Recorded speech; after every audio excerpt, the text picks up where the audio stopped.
ऐसे जो नहीं आज है। चलो आज जो कार्यक्रम आयोजित हुआ है इसके बारे में बताएंगे आप? हाँ, ये कन्वोकेशन थी राजीव गांधी महाविद्यालय की और Virendra Singh college of nursing की। और ये अपने आप में एक ऐसी चीज है जो दो संस्थाओं का एक दिन कन्वोकेशन हो और उसमें तकरीबन 200 विद्यार्थियों को, छात्र छात्राओं को जिन्होंने डिग्री हासिल की है, उनको ये कन्वोकेशन में गवर्नर हमारे जो हरियाणा के महामहिम दत्तात्रेय जी हैं, उन्होंने सबको दिया और सम्मानित किया। और मैं ये समझता हूँ कि कन्वोकेशन के माध्यम से बच्चे अपनी जिंदगी में आगे जब निकलते हैं तो इन चीजों को याद रखते हैं और कोई अच्छा व्यापक स्तर पे बच्चों को कोई शिक्षा जिससे कि उनके जीवन में एक नई सोच पैदा हो आगे बढ़ने की, वो बहुत जरूरी है और वो उन्होंने किया है। तो इनसे सीखते हैं। मैंने तो ये कहा, हमने 2 बार मौका मिला मेरे को, लेकिन मैं तो कन्वोकेशन में जा ही नहीं सका। चांस की बात होती है तो, लेकिन बच्चों को इससे सीख मिलती है। और हमारे इलाके में शिक्षा की कमी रही है। अब ये 2 विद्यालय जो हैं, कॉलेजेस जो है, ये कोशिश में है कि कुछ ना कुछ यहाँ शिक्षा के माध्यम से नई बात हम पैदा कर सकें।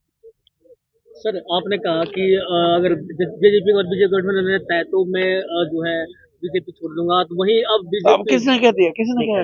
नहीं ये एक मिनट ना ऐसे मत बोल। इसकी बोल। नहीं, आपने जब रैली नहीं की। अरे भैया, आप फिर बोल ना। आपने जब रैली की थी, आपने ये कहा था कि जेजेपी और बीजेपी गठबंधन रहता है तो मैं नहीं रहूंगा। तो कन्वोकेशन में ये सवाल पूछने के हैं? तू मेरे को पॉलिटिकल बात कर, फिर बैठ जा, आजा मैदान में। नहीं, ऐसे नहीं है।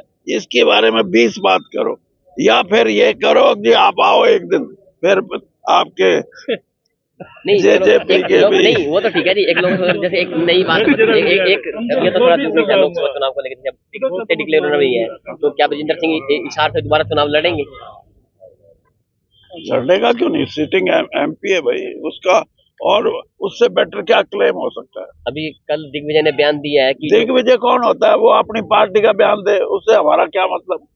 नहीं, वो कहते हैं कि अगर गठबंधन होगा तो हिसार सीट उनके अंदर आएगी, और वो कहते हैं कि डमी कैंडिडेट बताया गया उन्हें, ब्रजेंद्र सिंह को कहते हैं कि डमी कैंडिडेट है और हम कार्यशील। हाँ, उन जैसा तो कार्य करने वाला है नहीं कोई। 4 साल यहाँ उचाड़े हुए, जितना काम उन्होंने किया है आज तक 100 साल में किसी ने नहीं किया।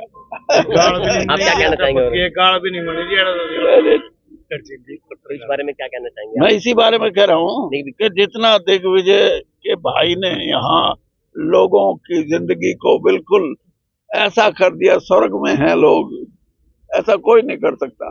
4 साल लोगों को धोखा दे के वोट लेके गए और धोखे से फिर जाके जिस पार्टी को गाली देते थे उसी पार्टी के अंदर बैठ के बीच में जाके कौन उन पर एतबार करेगा? मैं कहता हूँ चुनाव लड़ो, लेकिन मैं आज भी कह रहा हूँ वो यहाँ से चुनाव नहीं लड़ेंगे। लोकसभा